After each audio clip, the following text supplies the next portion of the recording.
Welcome to A Cyster and Her Mister, a podcast where we show you the real behind the scenes of how we balance the PCOS lifestyle in our marriage, gluten and dairy free.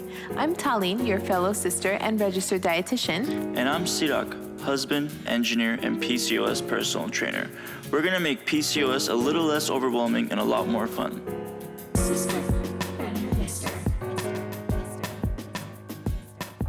What is up, sisters? Welcome to episode 1515. Hey.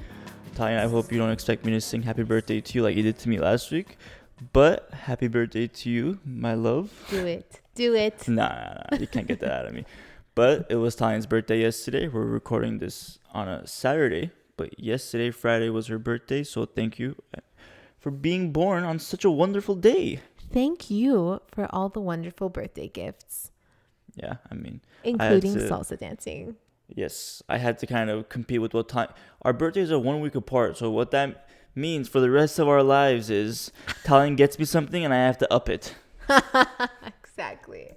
So, but no, I got her salsa dancing classes and a couple of workout clothes since, you know, we've been going to the gym a lot, more so lately. Yeah. And I think a very you cute liked it, right? card. And oh my gosh, the cutest part was I was asleep when he was getting ready for work and he laid a rose on me, just like in Snow White, Sleeping Beauty or Sleeping Snow White, Beauty. how they're like sleeping with a rose on them and the prince has to kiss them to wake up. Yeah.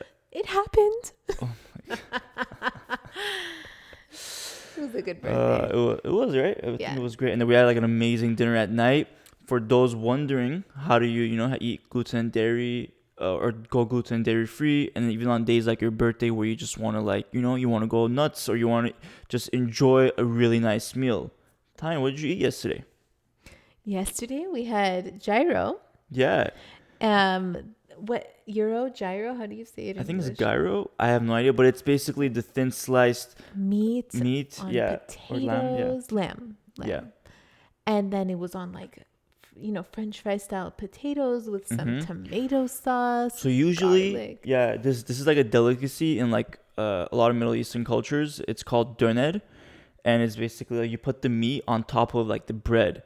And like the meat is supposed to the meat juice soaks on the bread, and you put like a little bit of like tomato sauce with like different herbs and like a little bit of yogurt. But skip Tallene, the yogurt.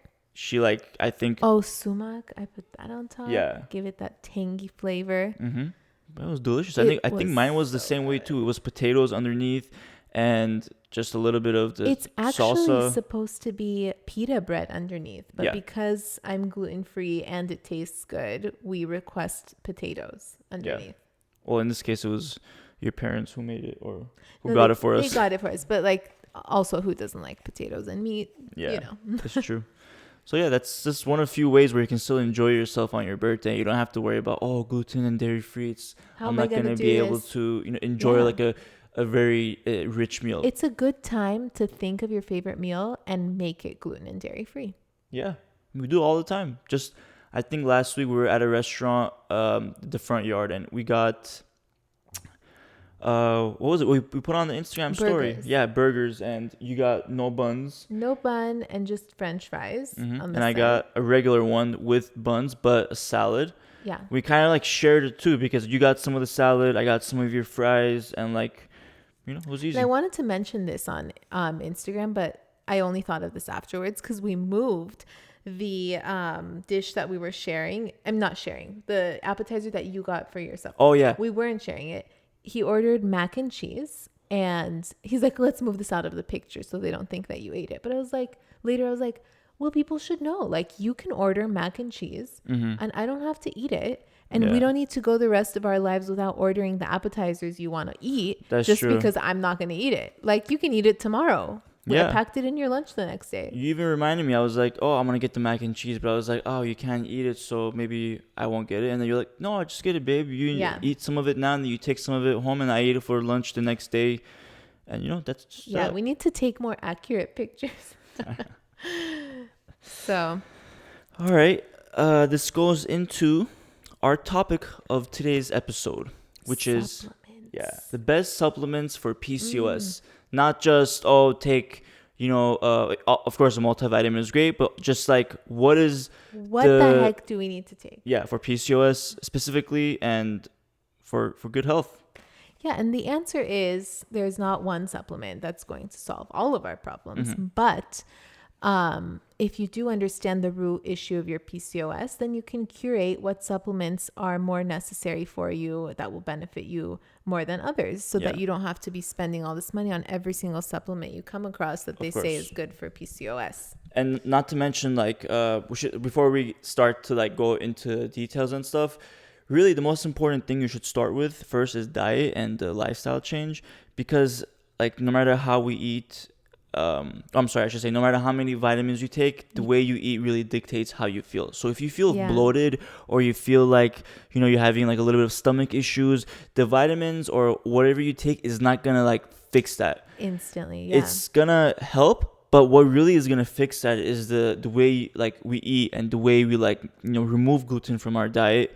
In your case, to reduce inflammation and all the symptoms that come along with it, including bloating and insulin resistance and much more. It's going to remove that from the equation. You're going to feel a lot better, and then once you take the supplements to boost your PCOS, then like it's like this perfect harmony. Yeah, exactly. It starts with food, and then the supplements, like you said, are just a boost that like add this element of healing, especially because a lot of times when you're struggling from a metabolic issue like PCOS, when you take adaptogens, which are things that it's not a vitamin or mineral, it's more like an herb that urges your body to heal itself.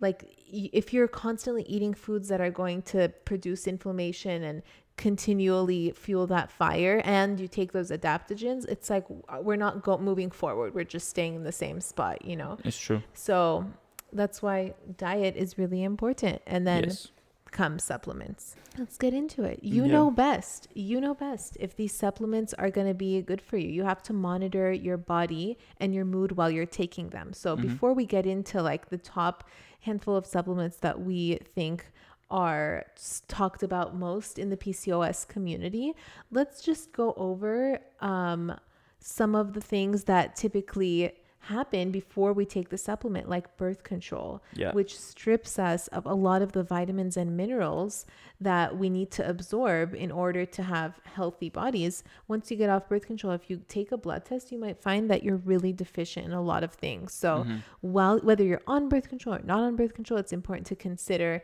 some of these supplements for PCOS. Because the supplements also, if you don't deal with some of the issues first, it's just going to mask the issues where you don't. Like, you want to deal with some of the issues that can snowball, like eczema, IBS, fatigue. The vitamin mineral deficiencies. Like, those are going to start to happen if you don't pay close attention to the root issues of your PCOS. A lot of sisters deal with this, and it comes from inflammation, and which is, most women with PCOS have it. And so, when you ignore it, it starts turning into a multitude of issues.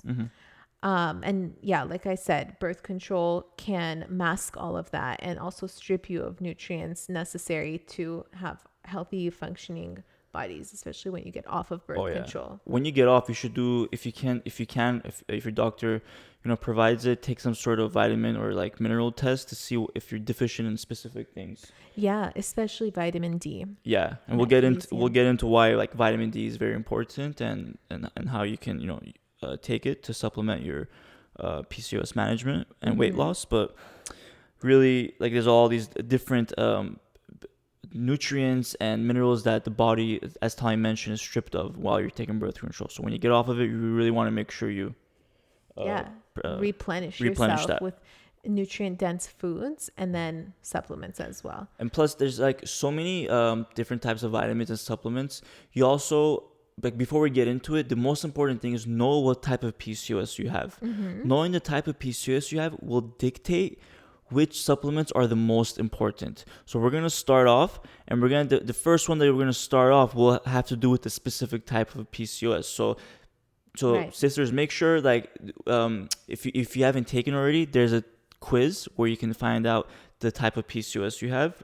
It's not a diagnosis, but it's a fun quiz. Yeah, And we're linking it in the description. correct. And if you want to learn more about the different PCOS types, you can always join the sisterhood, where we have lots of resources on how to manage Yes. those types of PCOS. And just so you know, the disclosure, the quiz, as Ty mentioned, is not a diagnosis. Consult your doctor to get like a final, confirmation of the type of PCOS you have. Right. All But right. at the end, when you see the result, like let's say you take the quiz, it says you have adrenal fatigue, and then it describes what it is. Mm-hmm. You yourself can be like, you know what? Yeah. It sounds like I have adrenal, like I am exhausted all the time and this Mm-hmm. and that. So yeah, it does help with you figuring out your diagnosis. Yeah, it's one of the best ways to like start investigating on how to manage your PCOS. Discovering the roots. Yeah. Mm-hmm.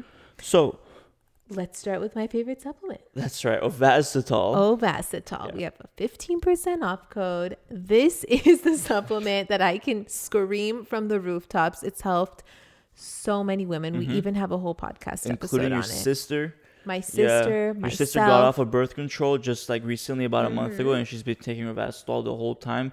And even the first day she took it, she said she felt like she was getting her like emotions back. Like she felt like her in like the second she started drinking, her body like turned on like a light switch, which is that was coming out of her own words. I heard her say it. She was like, "This is crazy." In Obviously, 5 minutes, I feel like a different person. Yeah, a lot of times, She was you. so nutrient deficient when she got off birth Oh, control. yeah, Now that I think about it, I bet. yeah, her mood depended on the supplements she was taking.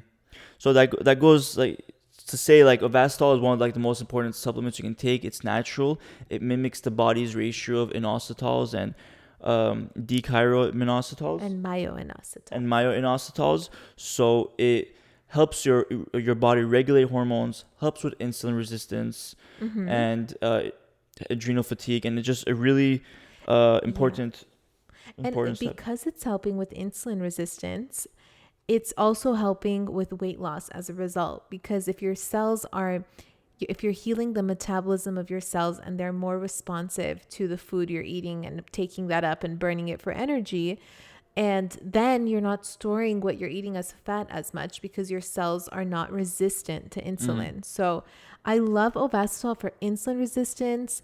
And then before we continue going through supplements, let me talk about the PCOS types. So insulin resistance, adrenal fatigue, inflammation, and hypothyroidism are 4 major PCOS types, and PCOS can also be triggered after birth control.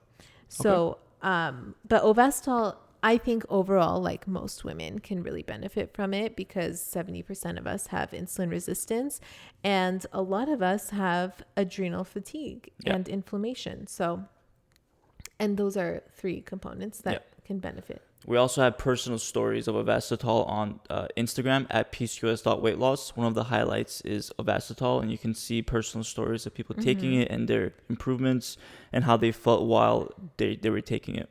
Yeah, and how quickly it regulated their period. And some women got pregnant because it helps with egg quality and ovulation. And it also just aids in your weight loss process. I love it. It's one of the best ones. I wish I could take it, but But sometimes he accidentally drinks the cup that I have Ovasitol in, and I'm like, spit it out. But nothing will happen. Yeah. I hope so. All right. Next one. The next one is actually for sisters who specifically have adrenal fatigue. It's called adrenal support. Yes. So this one is like pretty much like a literal chill pill. It's like a synergistic blend of Okay, I have to read this because it's going to be hard for me to just say it off the top of my head. It's a synergistic blend of adaptogenic and nervine herbs. And it's paired with nourishing B vitamins and calming amino acids like L-theanine and phosphatidylserine.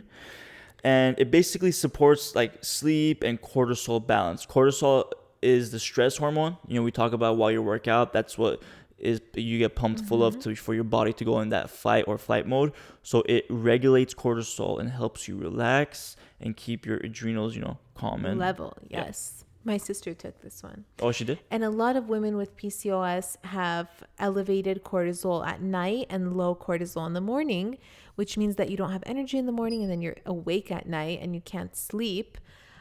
So this can really help with regulating that, along with other lifestyle changes, of course, like getting into bed early and not looking at your phone screens before going after to 9 sleep. p.m. And, yeah, and making sure that you're having like blood sugar balance by eating a high protein breakfast, etc. Yeah. You know, to keep you energized. Let me link that in. The high protein breakfast keeps you energized, which helps with your stress levels because you're not like hungry and stressed. Of course. All right, next one, babe, is saw palmetto. You want us to talk about that one? Saw palmetto. This one I've heard a lot about, but I haven't taken it. It's for women to help with women with PCOS, especially to help with hair loss, because it acts in a way that inhibits the conversion of testosterone to DHT. And DHT is a form of testosterone that leads to hair loss. So it like gathers around your hair follicle and then your hair follicle falls out, or it gathers around your pores and your acne happens to be like cystic because of it and oily and just like, you know, skin issues and little bumps on your skin. It all has to do with DHT. And a lot of us are more sensitive to testosterone. So some of us have more acne than others, and some of us have hair loss and some of us don't. So if you do have hair loss and issues like that, then saw palmetto is something that can really help you. So again, if you try something like this, you would have to monitor how you feel while you're taking it, how your mood is, if it's helping, and so on. And, you know, then you would know if it's right for you. Okay, great. I like that one. Next, we have wine. No, just kidding. Wine. It's not a supplement. This one is resveratrol. Maybe many of you have heard of it. Resveratrol is like the known as like the antioxidant ingredient in like wine and like other things such as nuts and berries and, you know, other things. But resveratrol is a very powerful supplement. So what it does with PCOS specifically is, so there's an overgrowth of testosterone producing cells, and resveratrol appears to stop the overgrowth. In the PCOS ovary. Like in the PCOS ovary, ovaries. yeah. Wow. So this helps to normalize the structure and function specifically of the ovary in women with PCOS, as Tallene said. And, you know, the other thing it really does as well with resveratrol is the anti-inflammation and reducing the clotting and making it helpful for endometrial lining, the health of the so lining of the endometrial lining, right? Is that the lining of your uterus? Right. So if you're not having your period, like you want your, you know, they want to induce your period so that the endometrial lining is healthy. So supplements like resveratrol can help with like healing your endometrial lining, but you have to be careful if you're taking blood thinners because it can thin your blood. This is one of the most like powerful supplements for PCOS. It's a really powerful antioxidant. And the fact that it helps with the overgrowth of testosterone producing cells in your ovaries is really helpful, because what happens is when you have insulin resistance and your ovaries produce a lot of testosterone, you can treat your insulin resistance by taking Ovasitol and doing all of these great things that we've recommended for you. But you can also treat your ovaries and stop them from overproducing testosterone. You know, in the meantime, it's like a double whammy. So you're stopping the insulin resistance from triggering testosterone, but you're also stopping the ovaries from overproducing testosterone. So again, like there's multiple ways to tackle these issues, these root issues of PCOS, like insulin resistance.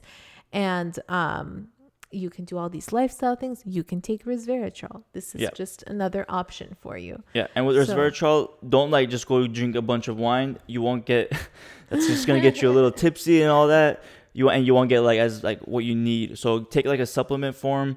That will really help a lot more. Trust me. And the other thing with resveratrol, it's shown it's helping with, you know, anti-inflammation and anti-aging. It's helping, you know, with the you know, sometimes cells, you know, age faster, but they're saying resveratrol is showing that, you know, it's helping the aging of cells. So yeah, it looks like it's beneficial for women with PCOS and beneficial in other ways as well. Yeah. And so far, we've covered inflammation and blood sugar issues and adrenal issues. And I just want to point out by targeting these issues and taking the right supplements and doing the proper lifestyle changes for these root issues, you're also targeting the other issue that might be a root issue, hypothyroidism. Yeah. I mean, we're not even done yet. We're not even done yet. But if I was like a sister, I'd be like, oh, I have adrenal fatigue, so I'll take adrenal support. If I had insulin resistance, for example, I would take Ovasitol or any of the other ones too that we're going to discuss further on. So like, I think it was a good start. If you know your type, you know like which of these is gonna help you more. Right. And it's also part of the new routine that you're developing. So as you listen to our podcast, I'm sure you're picking up on little things that you want to start changing in your life and doing in your life. And so these supplements can just be one of those things, which leads me to my next point, CBD, which is Sirak's favorite supplement. Is it a supplement? Yeah, it's a supplement. Yeah, it's like a supplement because it's an addition to my diet. It is his like routine to go to the drawer and take it out and then force me to take some because yes, open your mouth, open it under your tongue. I don't like the oil, but like whatever, it's so good for helping. you. It always helps. I think I convinced Tanya one day because she was having like I didn't even really know if it would help with this, but she was having stomach aches after we came back from our honeymoon. I think. And she was having stomach aches, and I said, "Babe, try this. I think it'll like help soothe you, like it'll help soothe my stomach." Yeah, and it actually really helped. Yeah, it helped, and like I was like day, perfectly fine. No, next day, 5 minutes later, I was like, "Sirak, I'm fine." Yeah, it was really good, and CBD has many benefits. So let's talk about some of them right now.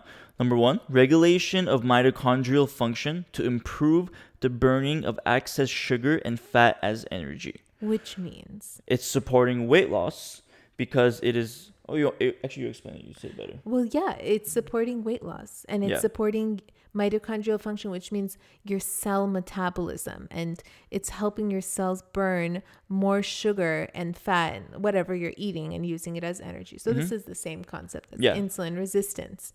So studies show that it may help with regulating this function. Yeah. And then another way... So we should say these are like the 3 different ways it helps with supporting weight loss with PCOS. So number 2 is it reduces insulin resistance to improve blood sugar regulation and support beta oxidation of fat. So what does that mean? It's reducing how much your sugar your body's pumping, and it's helping to balance the blood sugar regulation and as well, it helps to burn up the fat that's stored. And then one study showed that it helps with reducing your appetite. But not that we're trying to say you need to take like appetite suppressants or anything, because once you go gluten and dairy free and start balancing your hormones, you don't have Ovasitol as well. Ovasitol as well. It's very, very helpful with cravings. Yeah. But, CBD can help. And it also helps with anxiety. Oh, yeah. So this is one of the most common reasons why people take CBD. And there's a lot of research to back up how it can help with anxiety. So if you have adrenal fatigue, if you have low progesterone, it causes anxiety. So taking CBD can help you with treating that. There's a multitude of reasons why adrenal we get fatigue. anxiety. We talked about in the episode with PCOS, adrenal fatigue and CBD was one of the beneficial supplements for that. And like Tallene said, it helps calm you down. And sometimes you get into this like natural, just you're used to being a certain type A way and like reacting very like aggressively to things, or just, I don't know how to explain it, just being the type of stressed person. And no matter how much you change the way you eat or how much you change your lifestyle, it can only help so much. Sometimes you need a supplement to help you push yourself to that extra point, and CBD really can help with that. There's a lot of natural supplements to help with that. So like melatonin at nights helps with that, and CBD is like a really good one. And just to melatonin is another great one, because studies show that women with PCOS have lower levels of melatonin, making us struggle to sleep. So if you really cannot get yourself to sleep and the CBD and everything's not helping, melatonin is another option. And I feel like I need to say CBD will not get you high. It has no THC in it. It's actually made from the hemp portion of the plant, so there's no like psychological, it's not psychoactive. You won't feel anything, you won't feel high, and you won't test positive on any drug test or anything like that, unless you get it from like some sort of like shady spot. I don't know, like Oh my whatever. gosh. But if you want a brand that we use personally, it's called Pure Spectrum CBD. I think that's their website as well, purespectrumcbd.com. But that's the one that I personally and Tallene personally takes. And they also have like creams and stuff that like we got for my father-in-law, Tallene's dad, and like he uses for his knees and stuff. So yeah, I'm a really big fan of CBD. Yeah. Vitamin D. This is a supplement that I wrote so many papers on in grad school Really? about PCOS, because honestly, at that time, I felt like there was not enough research about PCOS, and I just kept, Still there I feel like isn't. I just kept writing about vitamin D. Or maybe it was just one really long essay that I wrote at the end of grad school, and like most of it was about vitamin That's D so and funny. PCOS. But anyways, But it's a good topic to write about. There's so many beneficial things about vitamin D, not just I for know. PCOS, but do you remember what you said exactly in that paper? I have the paper on my You Google do? Drive. Yeah. Maybe we should share it. Like I think people I want to see know. what did Tallene write in her grad I school. know. Maybe if you're a TA, you're an assistant to a professor, you can let us know if it's, or maybe you're a professor, let us know if it's a good essay. I mean, I passed grad school, so it was something. Yeah. But yeah, vitamin D deficiency is common in women with PCOS. About 70 to 85% of women with Dang. PCOS have a vitamin D deficiency. And I remember getting a blood test and seeing how deficient I was. Really? And oh my gosh, my inflammatory marker was so high. And so that's also linked, like vitamin D and inflammation. And so I went to the Whole Foods aisle to buy vitamin D. And the guy was so hesitant to give it to me.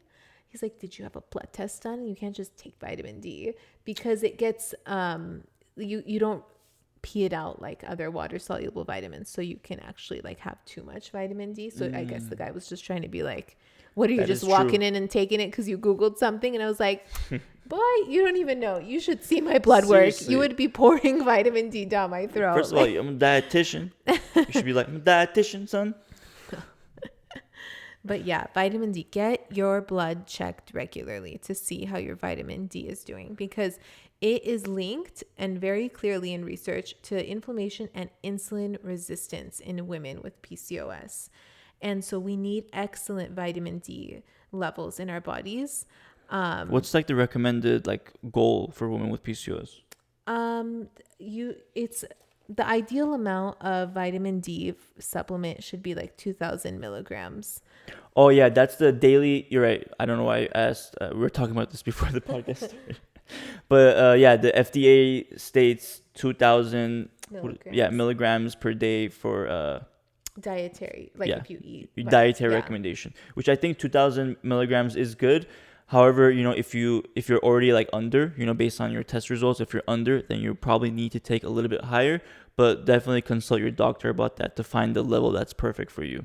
Yeah, and you don't absorb all the vitamin D that you eat. So that's why sometimes you need a supplement to help you, take a bunch so you can absorb more. You know what I'm saying? So anyways, get your blood test. Yeah, and actually the interesting thing is the studies are showing, especially in America, that people have a very big deficiency in vitamin D, because like a lot of us are either at school where we're always like, inside, or at work, you were in our office, and like we don't get, like when we have lunch, we're eating lunch inside, or we're going out to go get lunch inside somewhere. Like we're rarely going out to a park nowadays to like enjoy ourselves in the middle of the week. Yeah. It's usually reserved for the weekend, and sometimes some weekends we're busy and we don't get to go to do things, or it's the weather's not great. So you like think about it, how much sun do we actually get, like direct sunlight? If you ask me, probably not that much. No.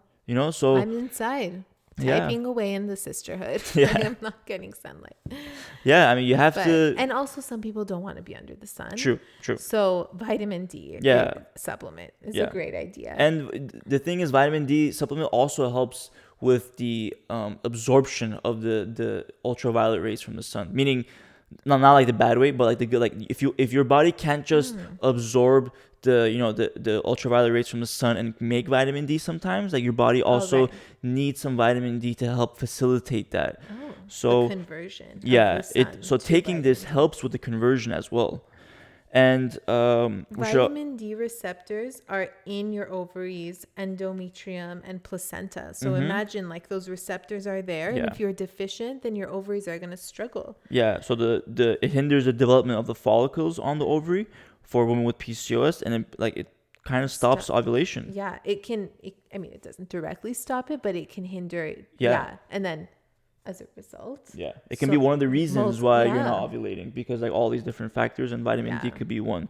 And like it's also been the deficiencies in vitamin D has been linked to alterations of LH, luteinizing hormone, sex hormone binding globulin, which helps with lowering testosterone, insulin resistance, and serum insulin levels in women with PCOS. Yeah. So that all of the, I mean, as I'm concerned, all of our problems, yes, it's related to them. So, and it really, really helps with depression.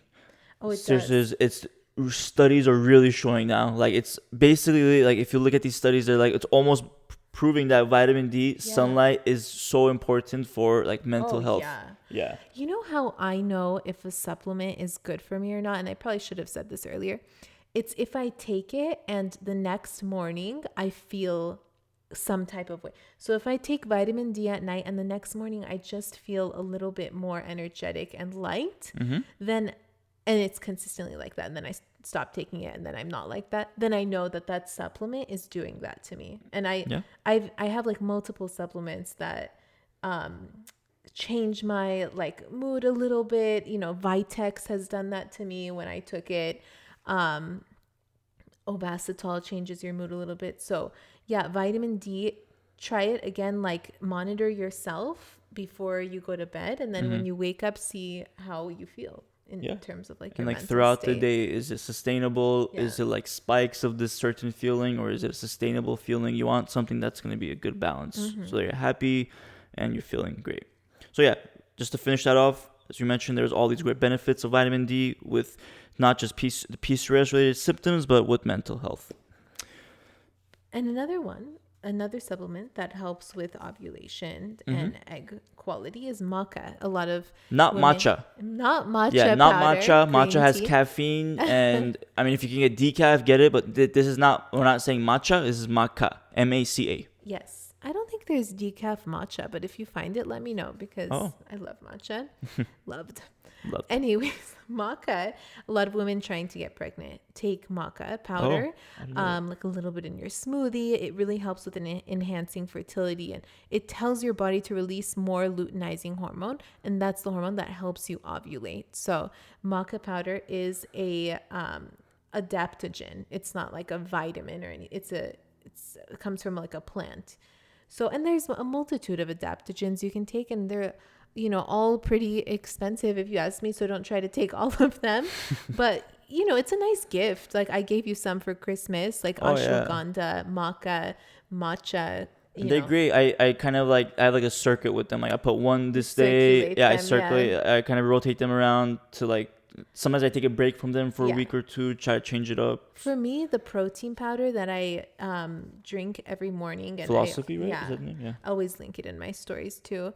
But that protein powder has adaptogens in it, like ashwagandha and like reishi, mushroom powder, this and that, to help my body adapt to like general life stress, whatever it may be, So, maca is just one of them. That's great. And then another common one that I was recommended once, and I remember taking it, N-acetylcysteine. Glad you said that one.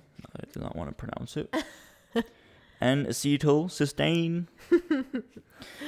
So this one, it's a powerful antioxidant that increases the amount of the master antioxidant glutathione produced in the ovary, which is crucial for fertility.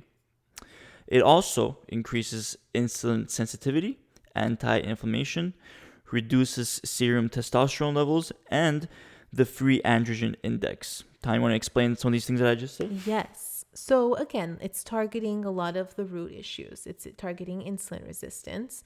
It's targeting inflammation. It's targeting inflammation.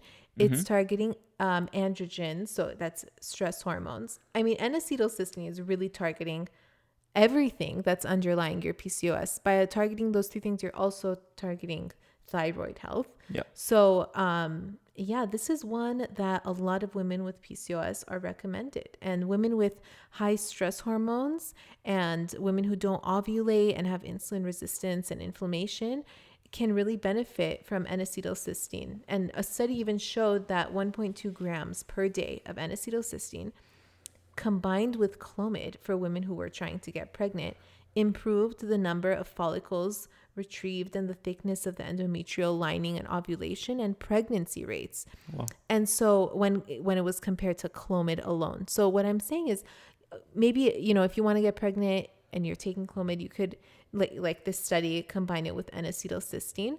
But even if you're not trying to get pregnant, you want to ovulate, you want to have health and, fertility and balance in your body no matter what. So don't be deterred by supplements that say like, oh, it can help with, pregnancy. Yeah. I mean, Ovasitol can too, but like it can also help with a multitude of other issues that are happening to women with PCOS. And my last but not least, other favorite supplement. So Ovasitol is my number 1 and my number 2. What is number 2? And will there be a number 3? CBD is number 2. Number 3 All of a is sudden, CBD comes into the household. Yeah, liver supplement. I was just gonna say. One thing we didn't mention. OMG. Okay. OM poop my pants G. No. Everyone I know has tried this because of me. Everyone in my family is taking it. I take it like 2 times, 3 times a week. I mean, a lot of women with PCOS have fatty liver, and it's because of insulin resistance and how we, have this metabolic issue, and our fat, is storing in our bodies around our organs, specifically our liver. And when our liver is not functioning properly, we're not detoxing our hormones, and we're having a buildup of estrogen or a buildup of whatever. We're not throwing out the used hormones. There's a cycle that goes on. Yeah, and this was something even your Dr. Nirvana recommended to you when you were initially diagnosed. She's like, this is gonna help with your fatty liver, or how if your liver is in that condition, this will help with I had insulin resistance, and it totally did help.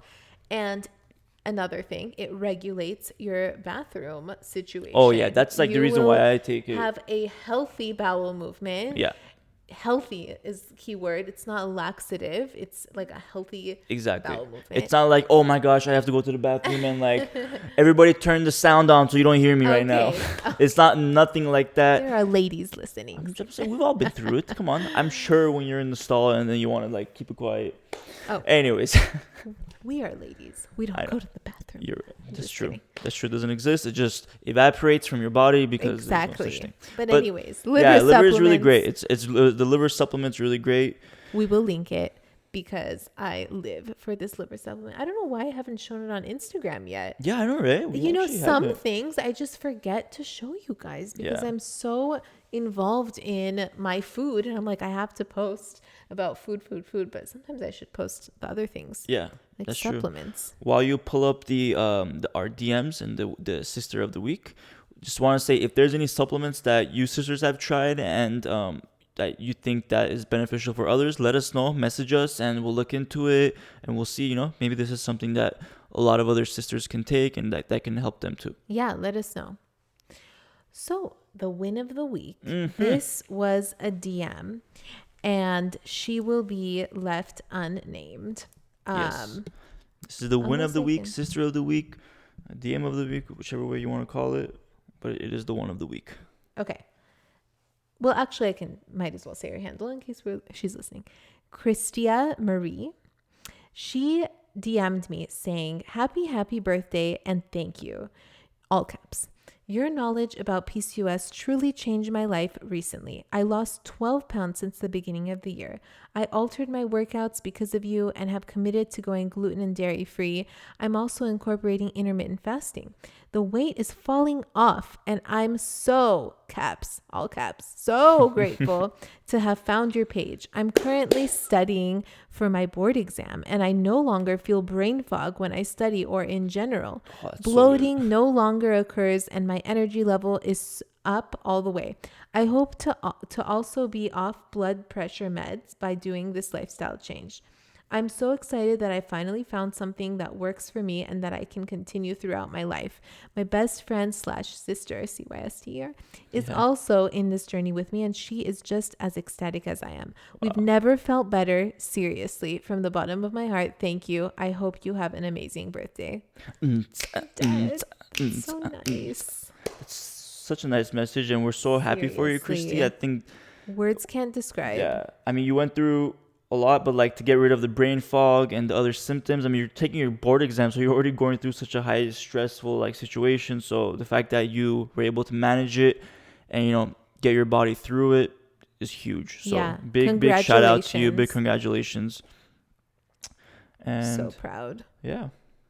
Oh my gosh, I just went on Instagram and it looks like you reposted my screenshot that I posted about you. I have to tell you that you're on our podcast. Maybe we'll send her a message right now, let her know that we mentioned her. All right. So, thank you, sisters, so much for listening. Please DM us with your sisterhood stories and testimonials. And your favorite supplements, the ones that work for you, if we didn't mention today. As always, you can find us on Instagram, PCOS.weightloss, and A Cyster and Her Mister. Also, on YouTube, you can watch this entire episode and subscribe, leave us a review. Anything helps, guys. Thanks so much. All right. Thank you. And you guys have a good week. Bye. Bye. If you enjoyed listening to this podcast, you have to come check out The Cysterhood. It's my monthly membership site where sisters just like you are learning how to move through the stages of PCOS. From stage 1, cold and alone at the doctor's office, to stage 5, nailing the PCOS lifestyle, gluten and dairy free. Get ready to finally feel in control of your body again.